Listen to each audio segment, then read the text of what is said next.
Let's call the City of Fergus Falls Committee of the Whole meeting on July the 11th. It's 7 o'clock in the City Council chambers. So we'll call the meeting to order and look for a roll call. Here. Here. Here. Here. Here. Here. Right. Oh, welcome, Mr. Roofer. Obviously, bike got a flat tire this morning. With that, we'll move on to the first item on the agenda, the walkability pilot project with Patrick. Yeah, there he is. I couldn't see him. Floor is yours, Patrick. Thank you very much. Good morning, members of the Committee of the Whole. I'm Patrick Hollister with Partnership for Health. We are the combined public health departments of Becker, Clay, Ottertail, and Wilkin counties. And we received a grant from the CDC, the Centers for Disease Control and Prevention, to promote walking in our region. And we decided to use a portion of that money for the city of Fergus Falls, if you are so inclined. So I went to the park board recently and talked to them about this grant opportunity. It's admittedly not a huge amount of money. It's $1,450, but we wanted to put it to use to put up signs and identify some kind of a route to promote walking in the community.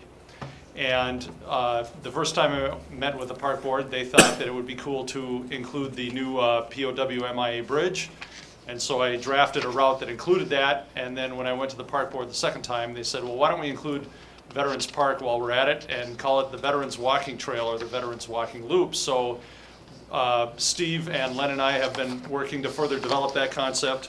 And so one of the things that Steve and Len asked me to do was go out and identify existing light posts or signposts where additional signs could be put because they want to minimize the need to install additional posts. So one of the things that you have in your packet is, I think, probably 16 photos of various existing posts along the route where, at least I think, an additional sign could be put. So Steve informed me that applying for funding of this nature requires City Council approval, and so apparently the next step in the process is to talk to you. And then I believe with your blessing, it would go on the City Council agenda Monday evening. Anybody have any questions of Patrick? I do. Patrick, how many signs do you envision then? We listed, I think, 14. So we think we'll need 14. I've got 14 spots identified. However, in 2 cases, I've labeled them 9A and 9B or 10A and 10B because it could go in one of 2 locations. But we think we'll need a total of 14. Again, we want, to the extent possible, we want to maximize the use of existing posts to reduce the need to add additional posts. What increments are those signs in? Well, the entire route is 4 miles, and I would say that these signs would be approximately 3 blocks apart along the route. Okay, thank you. Yep. Do you have an example of a sign or not? Yes, I brought one copy of this. Is a very crude mock-up of what a sign might look like. You could start with Mr. Roofer and then maybe we could just. Your Honor, while that's being passed around, could I ask a question? Sure. I examined the route, and we have the unenviable position of trying to coordinate various ideas under the larger city umbrella of what we're doing. So my first caution to us is that the Park and Rec Board has not been involved lately in the master trail planning and the North Country Trail stuff and the bike trails, the Greater Minnesota Parks and Trails funding things. So we have this extra request coming without, to me, coordinating under our master planning. Number one, that's just a caution and something I have to think about as a city rep of my district or my ward. So number two is I look at the route when I go through Ward 4. I bike regularly and walk, and the route along Elcott, number one, the sidewalk is actually terrible, and so that would involve a cost to replace large sections of sidewalk. And secondly, I'm really curious why Vernon wasn't used, because Vernon takes you along with views of the river, less traffic, and it takes you by Hannah Park where you can drop down and enjoy the river right on it. Plus, it brings you through a more park-like atmosphere as you curve from Vernon and then head over toward Elcott around the football field and then back onto West Side Drive. Thirdly, I'm curious as to why the hospital is not included in a health initiative walking. They're working on their own walking 1 mile loop, but I've often wanted and talked to people about let's connect the hospital to any kind of walking initiative so that you could go out of the hospital and say, take this or that, you know. So, and the fourth thing I wanted to note is signage. We have a number of things that we don't have signed right now, Patrick, like in Fergus Falls. The Riverwalk is poorly advertised. It's hard to find, and even the falls are hard to find. But the walk itself is in need of repair. And so this is not against your proposal, this is saying, think about, this is a question I'm asking about integrating this additional project if we have to do new sidewalks and stuff with it. It's gonna be way more than what is said here, but, you know, how do we justify a deteriorating river walk and not connecting some of our major things like the hospital to a new walk, which I believe is great with the veterans idea, but I think could be adjusted and, you know, so with those cautions, I say I'm glad you're bringing this initiative for walking. I just think there needs to be more consideration either in larger committee or in other places than just the park and rec, because they're not working primarily with the trails right now. They were, but they're not now. And so those are my 4 cents worth. And I thank you for doing it. I thank for your work. It's just, Sure. but we have to consider things. Any other questions of Patrick? Maybe just one more comment about our fiscal year for this grant ends September 29th. So we have to use or lose this money by the end of September.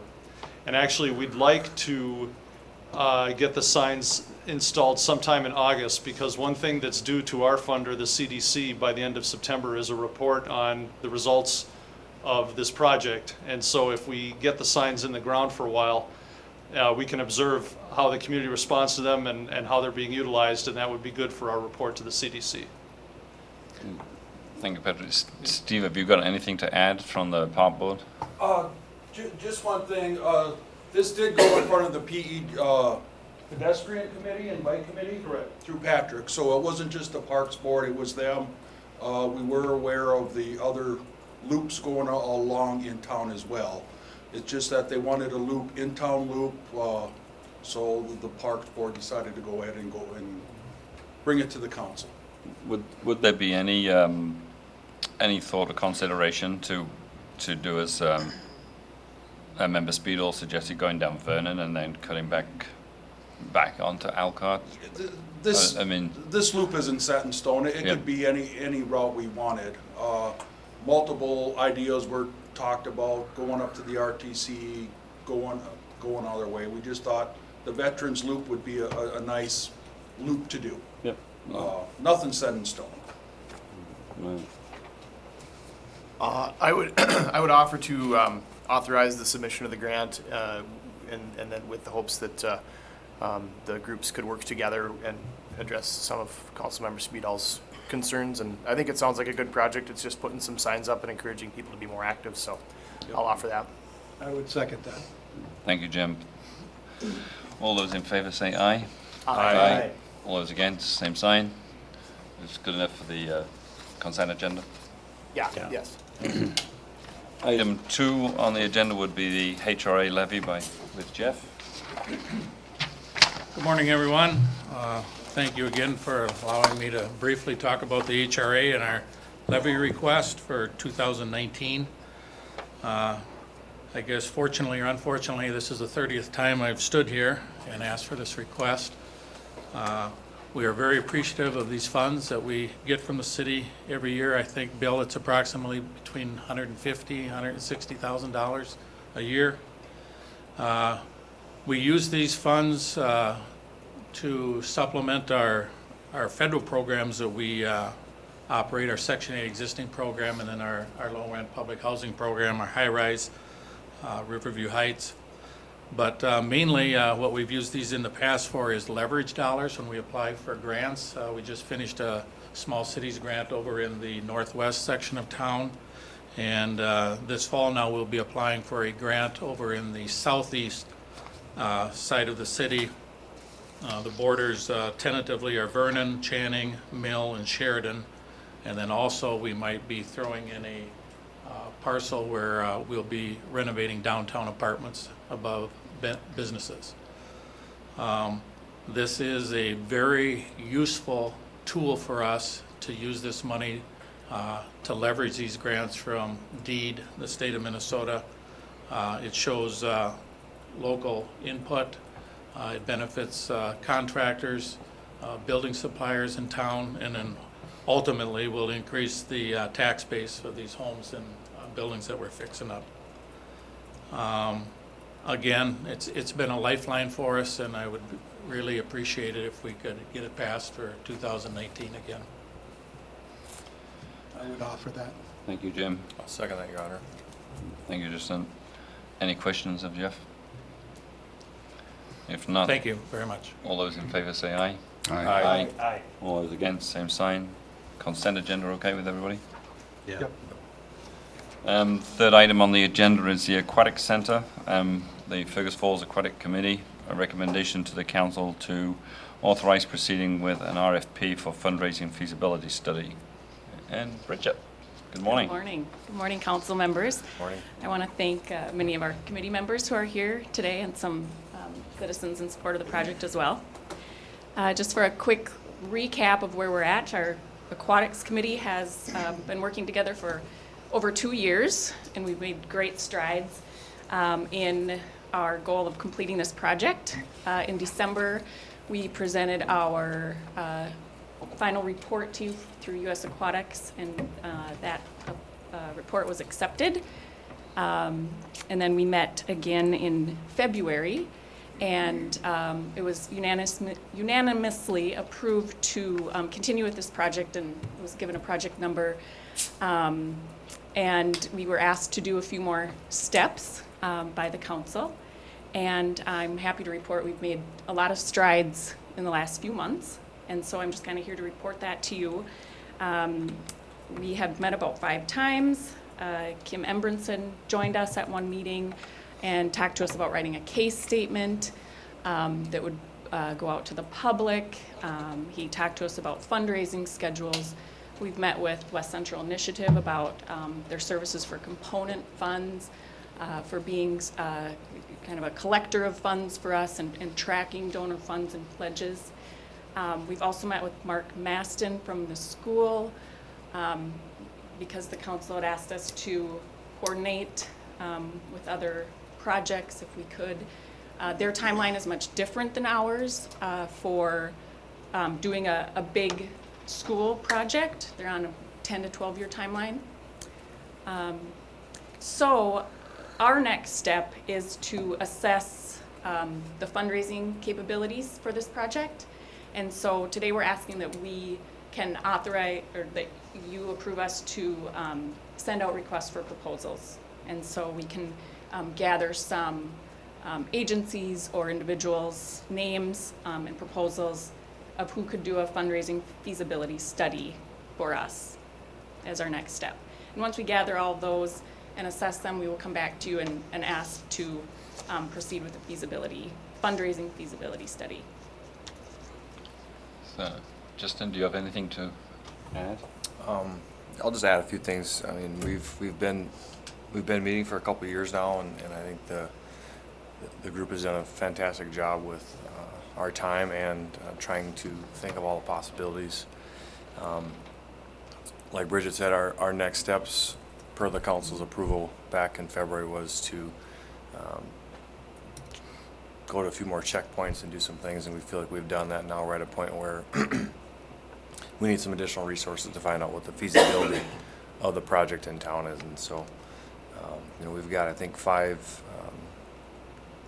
RFPs ready to go get sent out to come back as far as what that feasibility study would cost, and we'll come back before the council with that information once we get it. But we feel like there's not much more we can do as a committee until we kind of get some of those answers. So, Is there any funds left in the grant That we had, or the dollars we had to help pay for the study? I believe there's $4,200 left. Right, okay, good. Councilman Speedle? Yeah, Your Honor, I think in the long-term interest, as I look at where going is a possibility of revising a sales tax initiative that would be involved along with the possibility of these projects to be funding. And in a perfect world, you know, you can always go out and ask the residents what they want. You know, what do you prefer for our future use of some of these things, especially the sales tax monies? I want to declare I'm wholeheartedly in favor of a swimming facility in Fergus Falls. The research I did in 2016, for my sake, indicated that people wanted an indoor and outdoor, and I totally support the idea of a swimming facility. So I'm behind whatever we can get, but I do sometimes think as a regional center, we should try to do the very best we can when we do something and draw people into Fergus year-round. So I'm totally in favor of all the efforts you're doing, although I would love us to try for the very best. Two questions. One is, has the Y been approached in terms of collaboration and partnership? I know you mentioned school district and others. Have they been approached? I know they're looking at partnering with Alexandria for YMCA things, and I just thought maybe they might be willing to discuss some of this. Councilman Speedall, Chairman Hicks, we have engaged with the YMCA, in particular Dennis Lip, throughout this process. They would be looking at an indoor facility, and this committee, I feel, has presented the very best of what this town is looking at right now. When we met 2.5 years ago, all options were on the table. Indoor-outdoor combo, I think, you know, that was very popular among the committee members. Some people wanted strictly outdoor, some people were more in favor of strictly indoor. We did a robust analysis of cost, city demographics, surveying the people for what they would prefer. And the survey results came out that an outdoor outweighed spray parks and an indoor facility. And with the expertise that we've gained, or you know, the knowledge that we've gained from U.S. Aquatics, we know that an indoor facility costs 4 to 6 times the amount of money to build, but the return on that is a lot lower. So financially, an indoor facility is a much bigger challenge for a municipal, project. Usually those projects are partnered with YMCA's, so people can you can charge more for monthly membership fees, et cetera. And then there's other amenities with it. So U.S. Aquatics has told us that those indoor facilities struggle when they are standalone, and there's very, very few of them. So I am all for our city, doing more projects and other projects and a bigger indoor. None of the committee members are opposed to that, but that's not this project. We've done the work and gotten to this point, and kind of this is where this committee's project is at this point. My second question. Can I just add something to that? Oh, yeah. Nothing to that.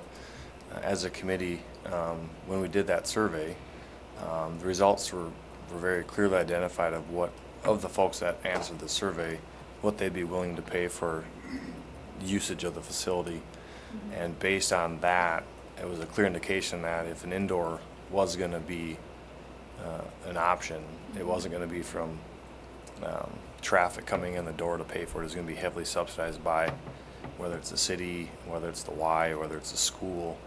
And, you know, through U.S. Aquatic experience that, you know, I don't think we'd have the appetite, or our local taxpayers wouldn't have the appetite to heavily subsidize that for people, and just won't get the usage. And then the second thing to that is we wanted to look to see what would complement in this greater area than just Fergus. We didn't want to start taking away from, you know, the Thumper Ponds, the, you know, the Alexandrias, the local hotels, and compete with their business. And we wanted to also, you know, like I said, complement what was there. So I think we have looked at that, and I think originally when I was on the committee, I was one of the ones that said, wow, we should really do this indoor year-round. But just the information and data that we got back, it just didn't really, feasibility-wise, it just didn't work. And we have partnered with the Y. They've been in since day one, so is the school district. They've been at the table, and you know, just at this point in time, it's not part of the focus of our group is in indoor because of the results we got. Second question. Second question. Yeah, it was just, since it would involve putting something to the voters in terms of the tax, sales tax usage amendment, I just wanted to... I mean, this debate is about whether to go for an RFP about how to fundraise. I don't know whether there's, I'm not saying, I don't think they're Right. saying that they're going to go for a sales tax Right, at this but point. Yeah, it's been discussed, I know. But my point was, I just wanted to hand out an option that would allow us, and rather than trying to talk about it, you can just, but it would allow us to look at the possibility of the voters weighing in on the question we have. Last one's on Lynn over there, and our journal rep. But the point simply would be that we could offer in this, a golden opportunity year, a chance for the voters to weigh in on the aquatic facility, and in a way that we really hear from the whole population. And I think each survey that was done, whether the one I did, which had 1,150 responses, or your survey, which went out, I know, primarily through the school backpacks, you know, each Well, it one was might have online. missed some of that, you know, some of the demographics of Fergus. And the voters, again, are you know, we have a larger, older population, and I'd love to have them, you know, weigh in on some of this, because the city would be supporting, I mean, if it's the outdoor, they're supporting $80,000 a year in addition, and we don't know what an indoor would be because we haven't explored that option with any collaboration. So I just wanted this to be a discussion question, let people know that some of us would like to discuss it and truly get the best, again, the best we have for the money. I think obviously for this point, though, I mean, what they're looking for today is a recommendation from the council to proceed with the RFP for feasibility. And I think this I would offer discussion- that motion. Thank you, Jim. And Second. Thanks, Tom. I think this discussion about funding is a bigger discussion than just the pool. I mean, as people know, I want to go to the state and get bonding for a big amount, so. Can I just weigh in really Sure. quick? With this question of having it on November ballot, you would have to have a resolution with a ballot question ready by the August 6th meeting, because Right. there is a deadline to get things on the ballot. Yeah, as I read this, Your Honor, I just, you know, just to follow up on as I read this, I thought there was a funding request in here as well, along with this feasibility, so you know, that's what I was reading. Bill has a point, and then we'll call for the vote. Was it your thought of putting these questions on a ballot? Not the RTC is a different issue. So just the possibility of trying to determine a draft questions that we could have. Okay, and just FYI, some of this you cannot legally do. You cannot have, excuse me, an advisory election. So you can't ask the voters, do you think we should do X, X, or X?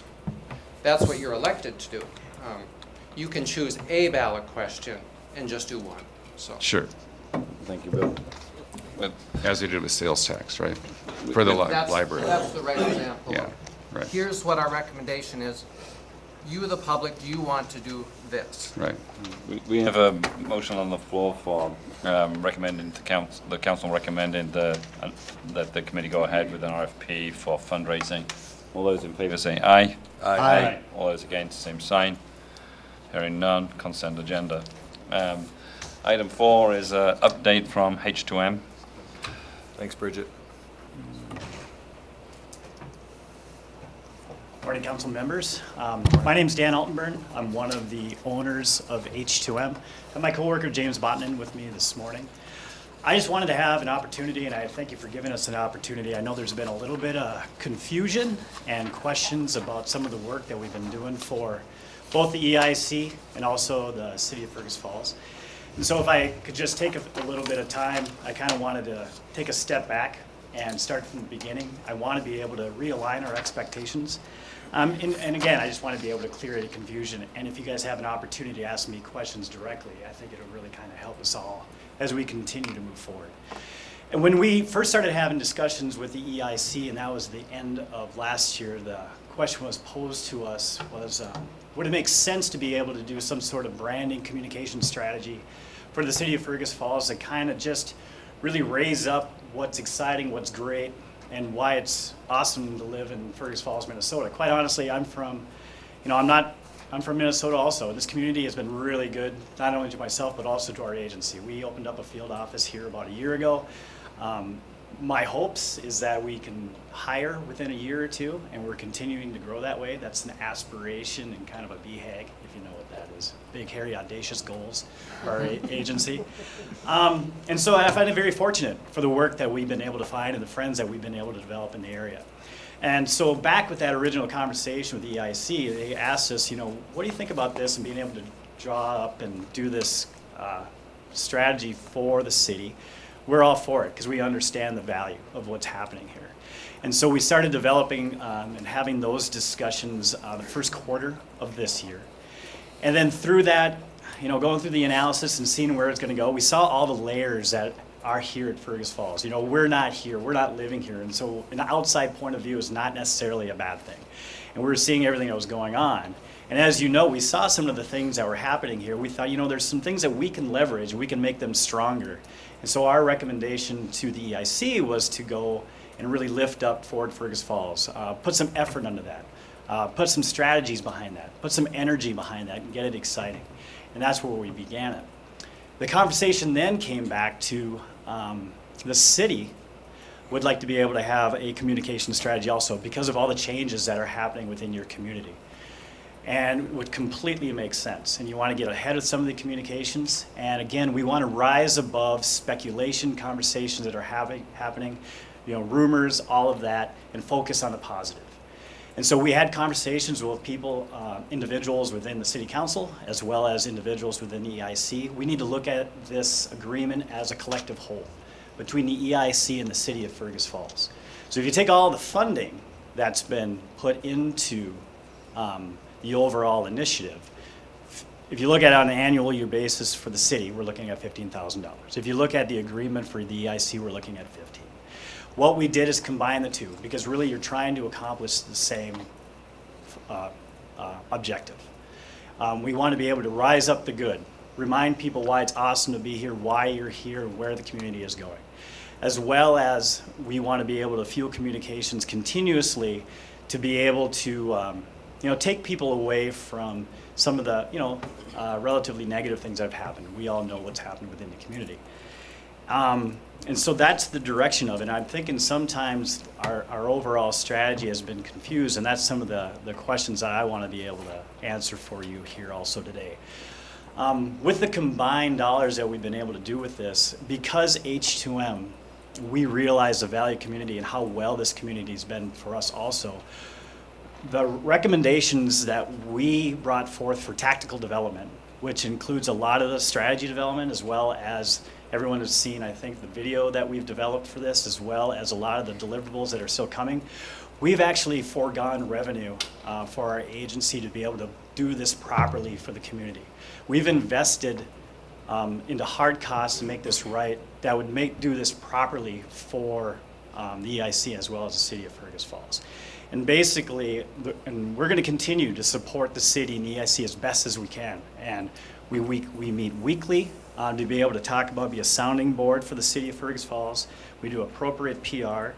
We're meeting on average weekly to make sure that issues are covered. And although rumors might happen about, there's the Fleet Farm, there are some communications happening about what may happen there. What we did, our strategy for this, and our approved upon strategy, is to avoid speculative conversation. Put our energies into the positive information that we can do over on the Ford Fergus Falls side. That's the approved upon strategy. The last thing we want to do is fuel possibly negative conversations where maybe 30% of the community knows about the conversations. Well, there's a good chunk that might not know it yet, so let's not fuel that. So we're going to always rise above it and focus on the positive side. And that's where we're coming from, the strategy side. And so for the rest of the year, H2M will continue to support both the EIC, City of Fergus Falls. At this point, it's almost a pro bono agreement, which as an agency owner, I have no problem with because I understand the value of what we're trying to do here. We have a goal in hand as far as the agency. We want to continue to grow the relationships that we've been able to develop within the community.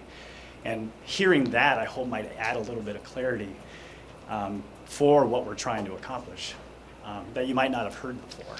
And so if you have questions to that, I'd love to kind of hear that at this point.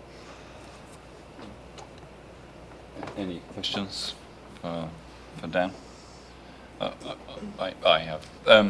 Obviously, I sit on both, obviously, the IC and the City Council, and obviously we've seen the video, but I haven't seen anything that's an outreach for anything else, and that's my concern, is that we're not, the Daily Journal is obviously, they'll print anything if you pay for an advert, but we still need to be able to get information out, and from a strategy point of view to help counter the negative. And I agree. We don't need to go out necessarily to say Fleet Farm isn't closing, but I think we need to go out there and promote the good things that are happening, and that's the piece that I don't see us doing. So the major social component, the communication component is social, because the budget inhibits you to spend a lot of media dollars. There is more tactics coming. There's the billboards, there's the radios that are coming to support for Falls, but the positive communication is a social aspect, and that was an agreed upon strategy. And the EIC I think there were 3 posts yesterday of things that are happening within the community, positive things that are happening. So that's a very active vessel. But the question I would come back where are they is, posted? I would like to know your expectations, what you feel where would that communications go out when there aren't appropriate dollars to invest on paid for advertising? I think that maybe we have to look at a different strategy. If it's a question of money, then I don't expect you to do it for free. To be quite honest, I would sooner rather actually pay you. If I pay you for something, then I have an expectation of something in return. When somebody does something for free, then the relationship is different. So I think maybe then we have to go back to the drawing board to look at what the agreement should be from their standpoint. And maybe we should look to have an RFP on what we want from a communication point of view. I feel as a city we don't communicate very well. We have an expectation that the community should hear it somewhere, but we don't do it very well. And that's not a criticism of you. That's of us. We don't do a very good job at it. Well, I think plenty of conversations have happened between the city and the EIC where the strategies has been approved upon. And so, I've seen some of the meetings that have happened where I can hear the frustration from the city council. Yeah, when we go back and we have approved upon strategies, how are we supposed to counter that when we feel like we're getting the right communication from the right individuals? Maybe this is a conversation not necessarily for here. Yeah. Okay. I thank you for Tom. I think excuse me. I think that we need to have a deeper conversation about what message are we trying to send. Yep. I think I think that we need to get on the same page between the council and the staff of what is it that we're trying to say. As far as H2M goes, I work with them at the hospital, and they've done a great job for us, delivering what we've asked for. So I think if we tell them what we want and where we want it to go and who we want it to reach, they'll do it. I just don't know if you guys are getting, if I think we need to communicate better on what that message should be. So I think that's just a conversation that we need to have and carry on. Your Honor, I just got one quick question. You talked briefly about, I think this was mentioned in the past, but just humor me and enlighten me. The future things that we have coming, you mentioned billboards and a few things. Can you just touch on just some of the action items coming forward that you had mentioned earlier on? He's more, James, go ahead. Yeah, so the action items moving forward will be continuing the conversation of anything we need to discuss. So Sunmark closing, Amy, Andrew, and I don't know if Sarah was on the phone with us, but we had the conversation of what do we communicate. There are plenty of jobs available in town, so let's communicate that. Let's find a new location for the hair salon. So we talked through that. So there's a lot of behind the scenes conversations going on. Mm-hmm. As far as Forward Fergus Falls goes and tactics, it's a billboard that'll bring forth Forward Fergus Falls. So hopefully that brings awareness not only internally for community members, but people driving through town on the interstate, driving them to the website that'll have the most up-to-date information as we continue the conversations. And then same with radio spots. So radio spots communicating and asking people to go to Forward Fergus Falls or follow them on Facebook, so that more people can continue to see the messages that we want to deliver on a regular basis. So those are the two major items. Okay, thank you. I have a question. Do you guys get feedback from Facebook, for instance, on how many people are seeing the ads, and has it been? We can get analytics once you dive deeper into it. Yep. Okay. Have you had a chance to look into how successful that's been? Not the regular posts. We did the video. I mean, so from a video standpoint, when it was launched that Thursday of the community celebration, right away in that first week or two, that was the majority of the views and the shares, but currently it's 27,000 views on the video with 600 and some odd shares. So that's very good, just from the video standpoint. From a like standpoint, I believe before the community celebration, it was about 700 followers on Facebook. We're up to 1,100. So again, those regular posts that Sarah and team are doing are being seen by much more people than it may have been in the past. And hopefully that'll continue to grow as the billboards go up and the radio spots are heard. So, Your Honor, just a comment. I have confusion in my own mind, having been in on the original funding when we started talking about this in the tax levy committee last year. I understood we were going to be focusing on the city's both promotion and, as Mr. Hicks mentioned, heading off some of the issues that may hinder people, in a positive way, as you've said. What I hadn't envisioned is that Forward Fergus Falls would become the vehicle through which most of your information is gathered and by which most of it is disseminated. And I know that was brought up in another meeting by another council member. And that has been my confusion and struggle. And frankly, I think the weakness of what we're hearing here in terms of the direct communication and things we can't maybe fully discuss right now. Oh, I would agree. I think there just hasn't been the right amount of communication, but that is the goal. And that's where the discussion should center in the future. Right. I mean, see, Forward Fergus Falls is the vehicle to promote your city. Yeah. I mean, Positive impact. This shows you the frustration of kind of the community. A private citizen placed a billboard up, that says Fergus Falls is open for business. And Okay. so, we're missing that, And I think, as I say, this is not. Well, so we can, you're talking about, so that's one of the pieces that are coming up. Yep. Okay. So, go ahead. Yeah, just to add that the billboard that went up, we were well aware of that. That is one of our partners. That's Mortensen Sign that we will be working with on the billboard placement for Forward Fergus Falls. And he's been in continual communication with me with that, and, we were aware that that was happening, and he offered it as as a support on his own versus, working through the partnership. But I think where it's coming from though is that this is the frustration that people are not seeing us doing things. Our timelines need crunching up. But anyway, I think we need to end this sooner. We got a lot on the agenda, but. Okay. I Well, think, the last thing, I don't want you guys to take it the wrong way because we're investing our time in the community. Yeah. As a business owner, we feel like that's a cost of, that's an investment we're making to continue to grow within your area, and we hope to continue to be able to supply you with that support. Thank you, Dan. Thank you very much. Thank you. Thank you. Egress. Brian. Yes, thank you, Your Honor, and good morning, and members of the committee. Before you is a request for an access easement onto Pebble Lake Golf Drive by the current fee title of a 10-acre tract of land, generally located on the map. I'm just going to come up to the map here quick for you. Apologize for the scale, over here, but in the vicinity here, you can envision County Road 82 here, running north south. This is Golf Drive right here. This is the entrance to the clubhouse.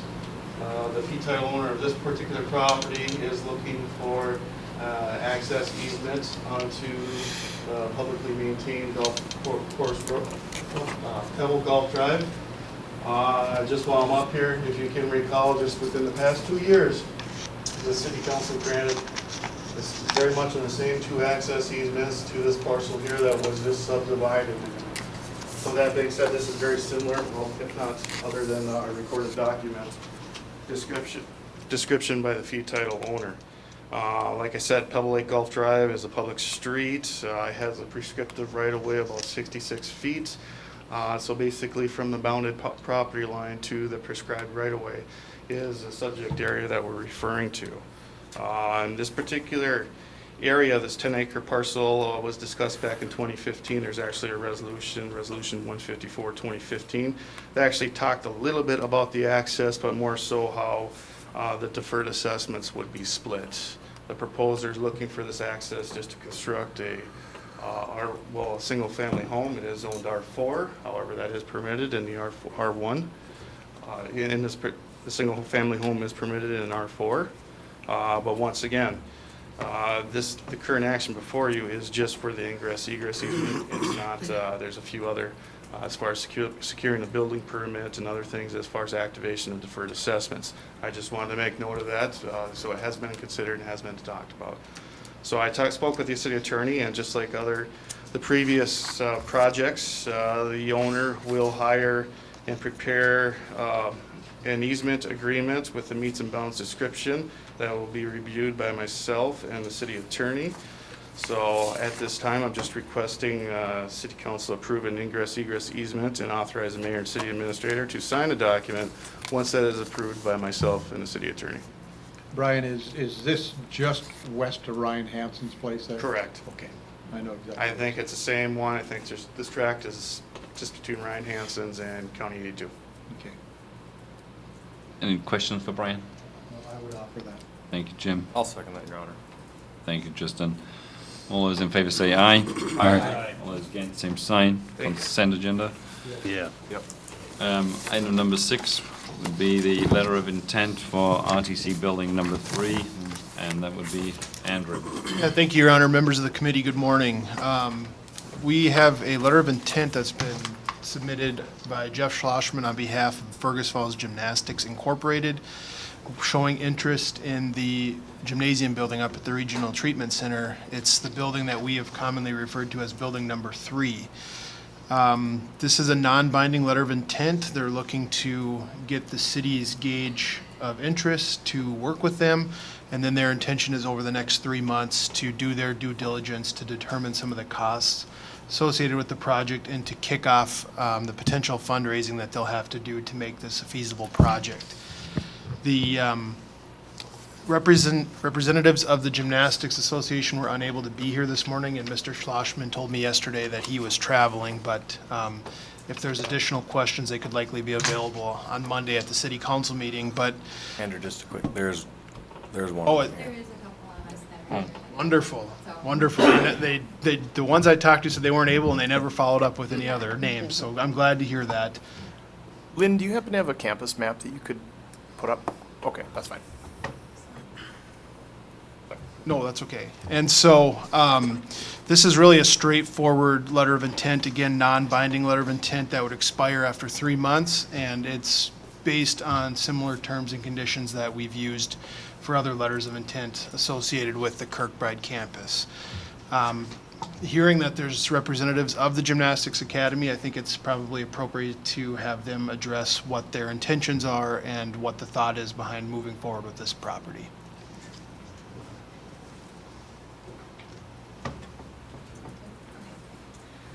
I guess, thank you for. Could you state this your name? Sorry, yes, my name is Tanya Grunwald. I work at the Gymnastics Academy. I guess I could just give you a little bit of background of why we came to this conclusion. So we have an academy, and we have been steadily growing, which is a great problem. So we currently have half of the gymnasium at the Roosevelt Gymnasium. We house 200 to 300 per session, so we have 4 sessions throughout our year. So we really do touch 300 to 400 families throughout our year, and see a lot of people coming in and using there from ages 18 months all the way through high school. We've kind of we've visited about going to a different location and being able to expand our services into different areas, as far as like a more preschool kind of areas, like expanding that, doing a little bit more with a Ninja Fit program that we incorporated a couple years ago, and seeing some interest there for especially the young men of our town. It's kind of a Ninja Fit is kind of a take off of a parkour, which it comes from like a military standpoint, where they go from one end to the next. They go through an obstacle course to try to get it through the efficient and fast way. So we've seen kind of some interest of that. So we also have kind of seen the need. We were approached this past year saying that they would need the gymnasium for spring sports. So we, at this point, are going to have to tear down all of our equipment in the spring to allow for spring sports to be able to be in that gymnasium. And we're very grateful for the working relationship that we've had with the school. It just kind of pushed us to think, okay, do we either maintain our gymnastics facility the way it is, which is great, or do we push forward to see if there's some other services that we can help in the community to provide to them. So that's kind of where the intent went to, of looking for a different facility to have the gymnastics facility in, and then being able to partner with Schlossman's to help facilitate that, or to then see if that's something that's feasible, if that's going forward to get fundraising for that. So I don't know if there's anything else. I could go expound a little bit more on some of the services that we could offer, but I don't know if you have any questions or. Any questions for Tanya? I don't know anything about gymnasiums or the needs for such. Has your group looked at any other existing buildings in town and evaluated those? And what's the criteria that you use, and what's the deciding factor there? Jim Arvidsson, representing the board of directors for the academy.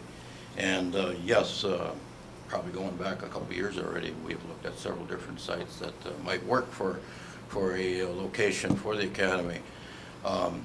I'm going to agree with Tanya. The school has been very good to work with in the past, but we both have been experienced growing pains, and so it's really come to a conclusion now that we need to really do something. Mr. Schlossman and his associates have offered up to help us with the location that we talk about in the letter of intent, and the board totally agrees with that and would like to move forward. Question on it.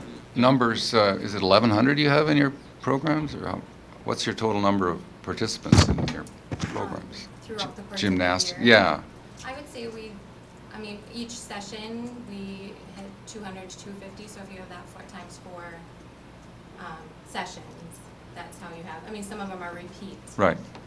people that are in No, I just think that the collaboration is a great thing, and as we know with shrinking funds and the way the economy is and everything, that collaboration is the key to success, and I really support your proposal. Thank you. I just want to reiterate my apologies for skipping over you guys at the beginning, but just to close the loop on the conversation here before we move forward, the letter of intent again is for 90 days, and during that time, the Gymnastics Academy and Mr. Schlossman will be working to identify what their costs are, financial feasibility, and we'll be working towards the next steps, which are a purchase agreement and development agreement, if you so choose to proceed in that direction, and if we're able to pull everything together within those timelines. I'd like to offer that, Your Honor. Thank you, Rod. I'll second that, Your Honor. Thank you, Justin. Andrew, we would also need permission to look inside the building? Yes. And that include, okay. Yep. All right. And Your Honor, members, previously the council has maintained that a development group has the ability to access the building with city staff, and we'd be glad to accommodate you in that regard. Okay. All those in favor say aye. Aye. All those against, same sign. Hearing none. Everybody okay with it on the consent agenda? Yep. Yes, thanks, so, yeah. Right. And then we move on to item 7, which is the letter of support for RTC grant. Andrew. Yes, Your Honor, members of the council, this is related to the grant application brought forward by Ms. Josephson that we discussed briefly at the last city council meeting and was then tabled to today.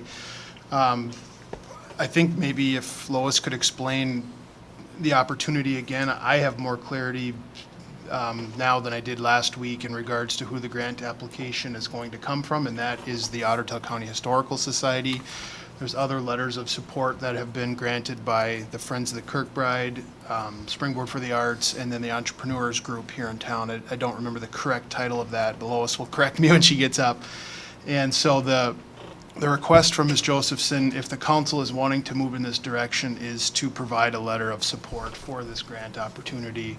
With that grant, we would be allowing the consultants that the individuals hire, or the museum in this case would hire, access to the buildings that they're looking at, and just play as a partner in the overall effort. But we would not be taking the lead on this opportunity, and I think it would be appropriate for Lois to maybe briefly explain real quickly what they're looking at doing.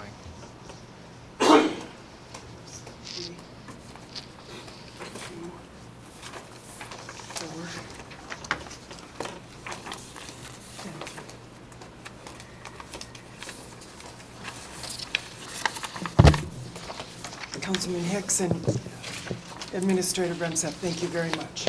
Council.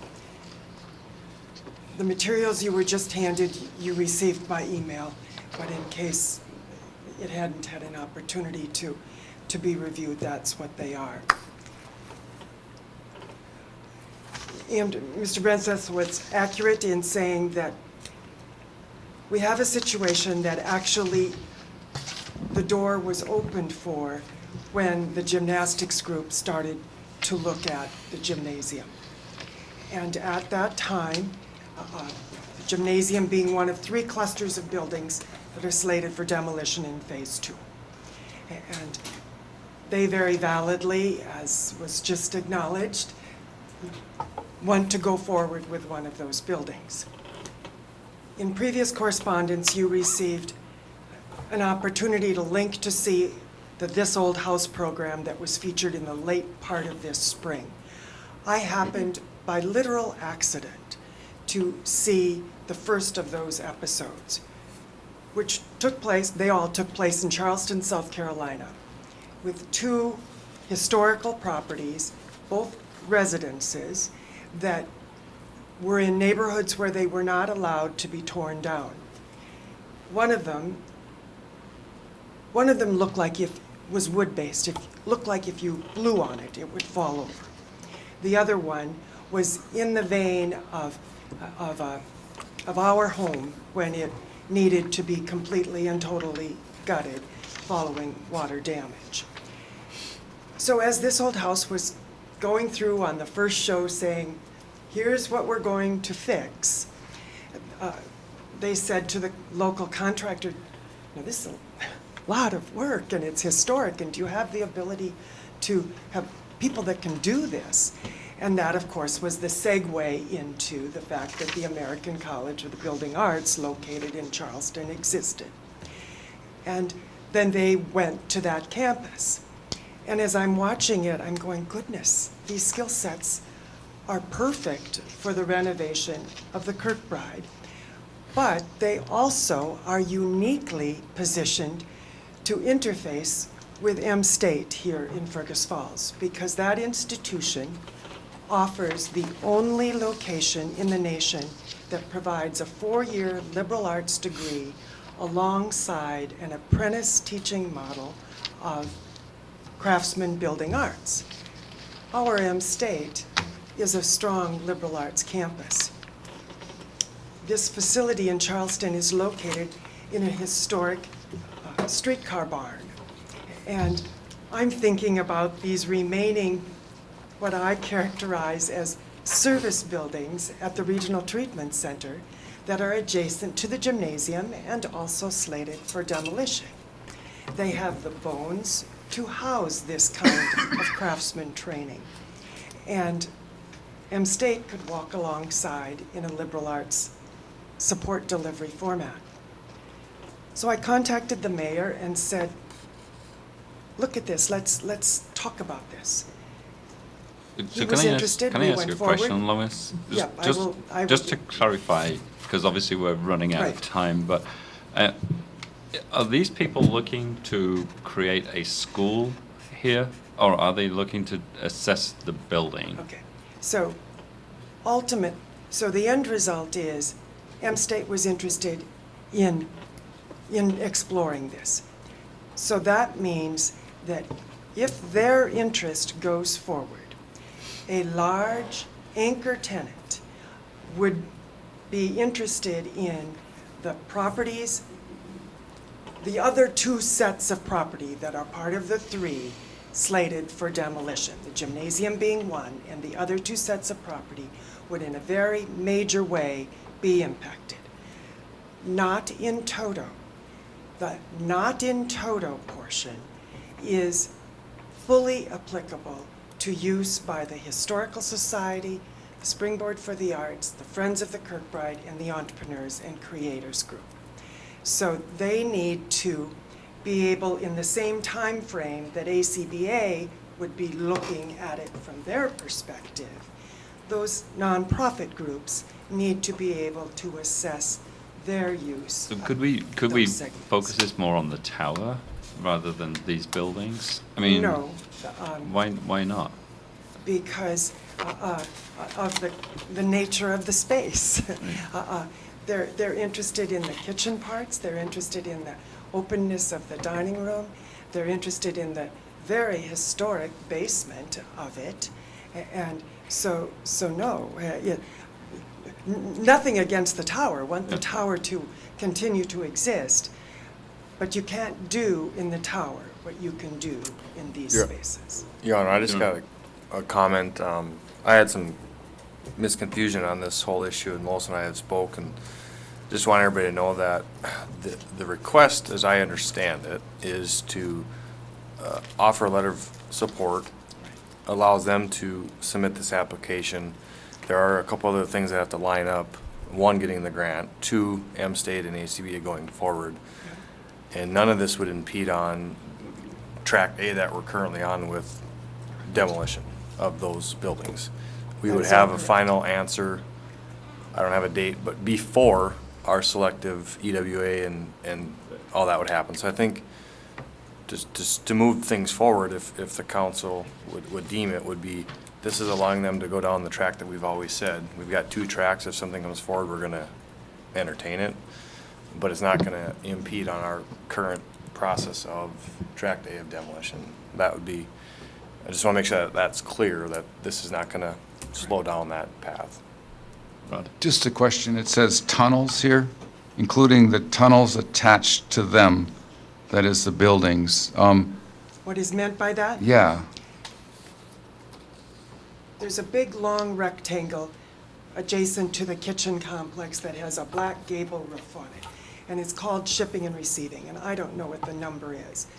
But there are tunnels underneath that building between it and the kitchen and the dining room. And there is a tunnel that runs right alongside it that shares a wall with the gymnasium and extends in the open to the north, right alongside that big rectangle. It goes across the alley to the power building. Those tunnels that are snugged right up against those buildings and that cross the alley to the power building are of interest. I'm sorry, Lois, but I have to leave. Okay, thank you.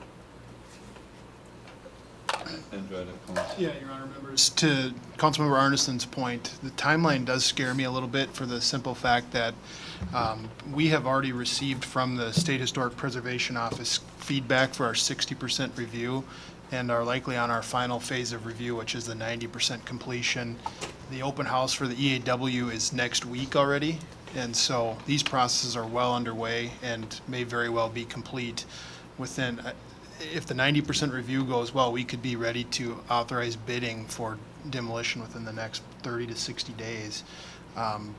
So I caution you to have that level of comfort with the two timelines, but those things are yet to be determined, but we are moving fastly through that process, and SHPO has been very responsive to get us through that process.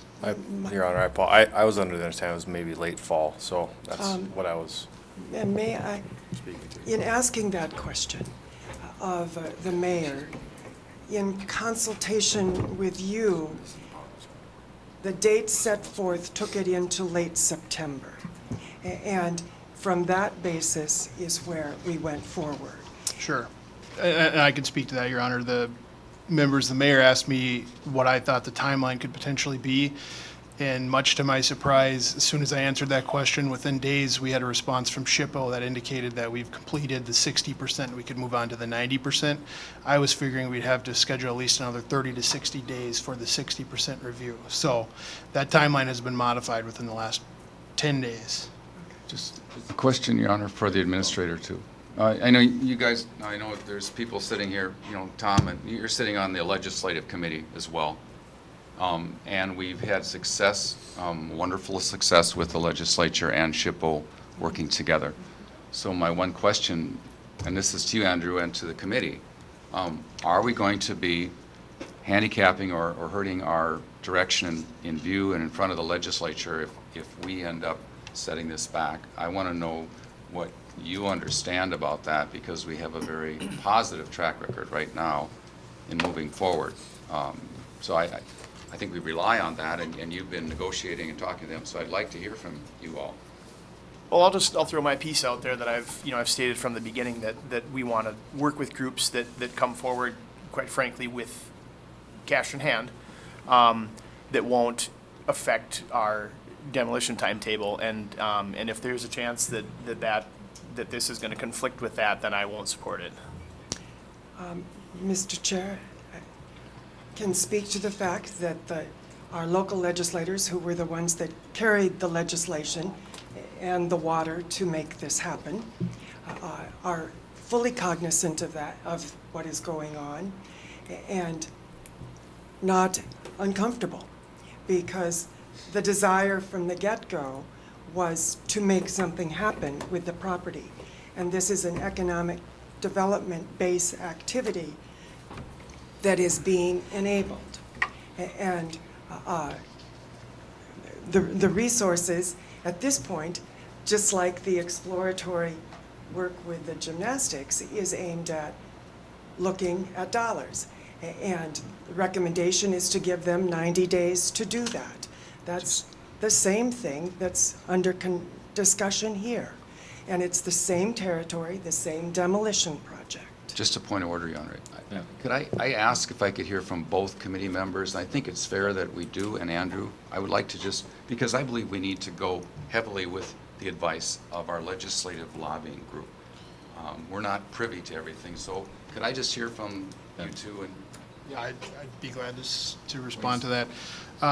During the legislative session, we made our intentions very clear to the state legislature, and that was that we were going to deconstruct phase 2. If there was a development opportunity that was in hand and that came to fruition and was within the timeline that we're working, I think the state legislature would have no problem with us returning unused funds if we could show that there was a development opportunity. But if we find ourselves in a position of getting anywhere near to seeking further legislative extensions or to delaying anything or to playing the games that unfortunately I would say we've played over the last decade, we are going to find ourselves in a tough position in St. Paul. So if we can move this thing along and there's a legitimate opportunity and it can be developed, I think the legislature would be happy with receiving the $3.5 million back that they could invest in other areas of the state of Minnesota. But I think we're going to lose a lot of trust and a lot of our future abilities to lobby our legislature if we don't follow through with a plan or get something fruitful to happen and we end up having to go back and go into this cycle again. So that would be my caution is, if this doesn't come to fruition and isn't in concrete real soon, I think that we would have to continue on the path that we're on to fulfill our obligation to the state legislature. They gave us the $3.5 million in a tough year at the legislature, obviously buying into our vision of needing to reduce the square footage up there if necessary. I think, Mr. Bremseth, that's, pretty much my opinion too, is from the get-go of the council, we made it very clear that, we needed the money as a plan A, but if plan B came along where there's people have said bird in hand, we take that advantage. We don't necessarily have that yet, but we're, as long as their timeline can align with the timeline we're already on, I'd like to see them explore it. But if they come before us and want us to delay our timeline, I don't think we have that flexibility. I think we have to be firm on our timeline. We're going to continue with the process we're on, and they're going to have to, if they're behind a little bit, they got to catch up. But I'm open to that. But I certainly am not. I'm not for swaying our track date timeline. I think we need to be firm on that. I completely agree. I think at the legislative level, I don't see an issue. I think they would be happy to get money back if we don't need it. But I haven't personally talked to our local legislator on it. But Your Honor, I have a question. Lois, the ACBA is going to be here in 2 weeks. Is that what I'm reading here? That is correct, that they are working on arrangements for July 23 and 24. And so with them coming along with some of the other nonprofit groups, I think, I don't know that they need 90 days. I think they're going to know within a while after this July 23rd, 24th visit whether or not that's something they're going to want to pursue. Vis-a-vis the grant that enables the nonprofits to pay for the assessment that they need to know about. The 90 days, which is the same as what the gymnastics group is seeking, is the window that would be effective. And yes, I agree. The desire and can we put our financial package together and all of those sorts of things can firmly march forward by ACBA and others from the nonprofits in that time frame. But being able to get the dollars to pay for the professional assessment from the perspective of the nonprofits, that's what the $10,000 grant is for. And that will need that window into September. But without these other anchors, is that going to be a possibility without them anchors? Right. No. If the anchors look at it and say, no, we don't want to do this, and if they make that decision by the end of August, then that will, firmly influence things. Yes, that's an accurate statement. Because the anchors are vitally important. Right. Yep. I just wanted to, I don't think we should conflate the Goldmark offer, which is a different in kind from what we're dealing with. So let's be clear. I know we've been throwing this word in, the gym, but this is a different offer, and it's more of what Councilman Rufer mentioned. I think we have to truly understand that the contingencies don't affect our ability to move forward with our plan. And if they do, then they must be dropped, I believe, because we can't change that. And so that's just where I'm at. I mean, that would be the only one thing I have to say as well, is that if we are going to approve the Schlossman Goldmark piece on the gymnasium, then, can we envelope the gymnasium in this too? Or are they two separate? Because you're talking about everything behind the tower. Well, this is They an they are offer. firmly, Yeah.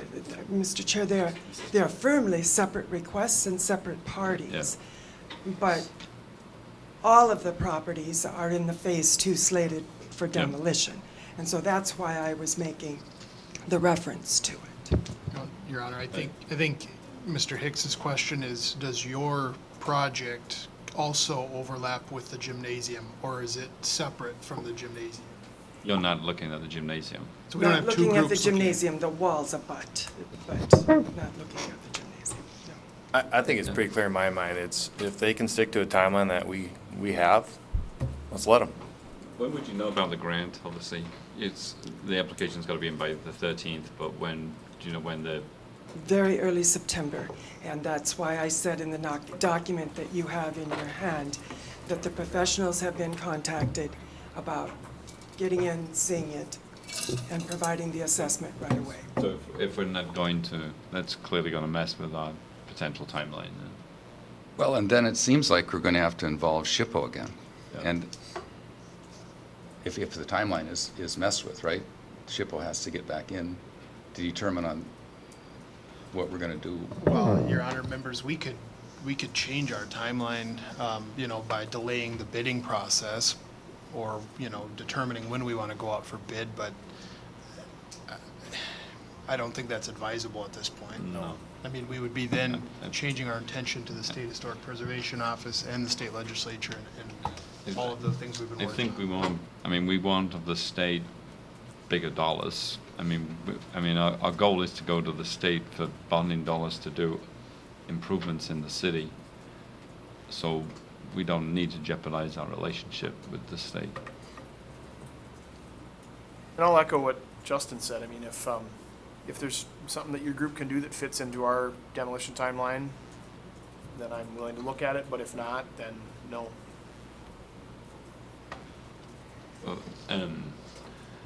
We'd be looking for a motion for this. Yes.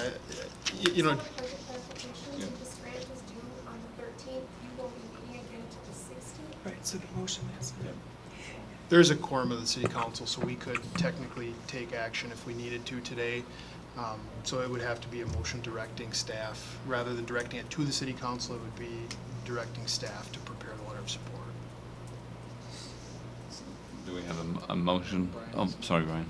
Yeah, just one question, from the last one, is this, from my understanding too, is this access to building 32, the back as well?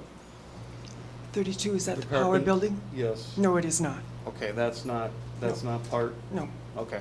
no. So, Your Honor, just for clarification with Ms. Josephson, is 32 involved in this project or concept that you're talking about at all? From ACBA's perspective, yes. But separate from this grant opportunity? Right. But separate from the grant opportunity? So it's the motion, the requested motion, the requested action is directing city staff to write a letter of support for the submission of the grant and acknowledging in the letter that access to the properties in question will be available. So, Would that just be then building 25, the cafeteria? no, it's that whole cluster. There's multiple numbers in it. You go behind the tower and it's everything up to the alley and east of the gymnasium. Yeah, Your Honor, members, on the maps that we use, we are classifying that entire area as building 25, so, Okay. just so we're all on the same Okay. page. Well, can I get a point of clarification from, would this affect our timeline? It sounds like it would.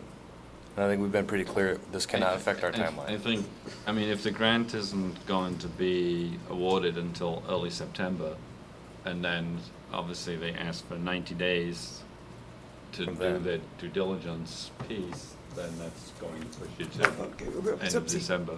No. 90 days from the letter of intent requested from the gymnasium is for 90 days from now, which puts it at the end of September. Don't talk about the gymnasium. You're Right. confusing No, the issue. So I'm saying Either within that talk about- same 90 days is what I'm saying. So So you- the end of September is the window in which, So you're asking for 90 days from today? correct, Right. correct. And does that affect our timeline?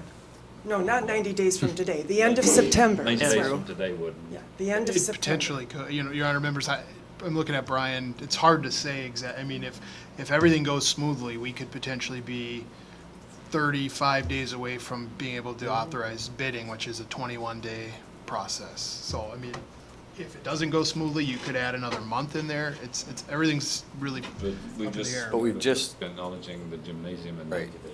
So. Yes, and Yeah. I mean, the, it seems fair to give them the same 90 days that we're giving the gymnasium. the other thing, there's two considerations to that point. Is one, it's a non-binding and either party can terminate at any time.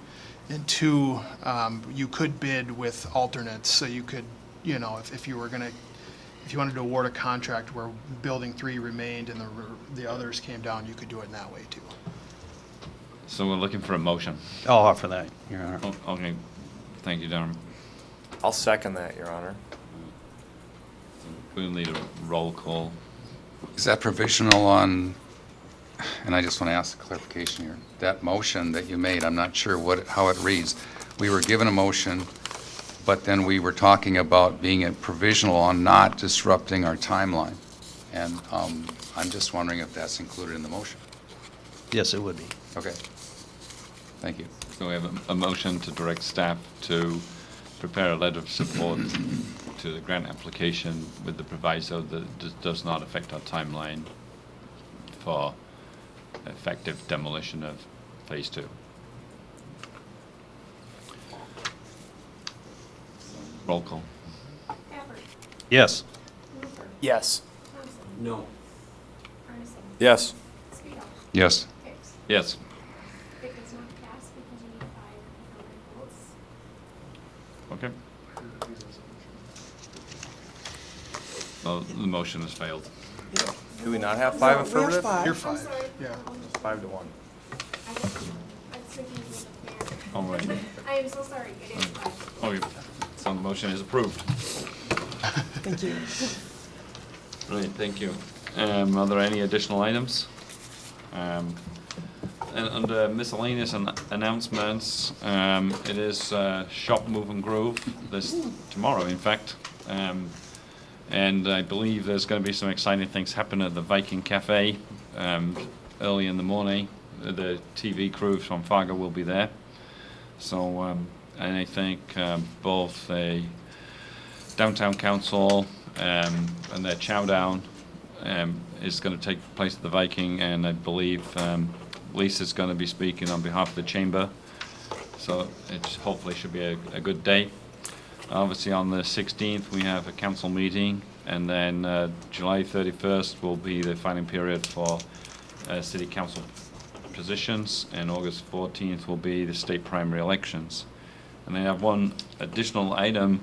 I don't know those that are aware, but there was a cycling group that resided last night in Fergus, and I had breakfast with them this morning. They're the Texas 4000, and they're riding their bikes from Texas to Alaska.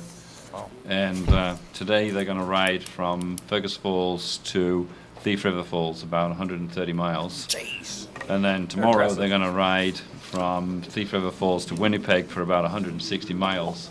So I did volunteer that council member Rufer would be joining them, but you need to get going We get a because they've got a resolution. bit of a head start on you. Could we get a resolution from my employer, perhaps? Did you get your flat tire fixed on the way here? Yeah. So that's another good thing that happened, and they're raising money for cancer. Wow. So Yeah, and they were at the Lake Region Cancer Center last night, I believe. yeah, we wish them happy riding. With that, the meeting is adjourned.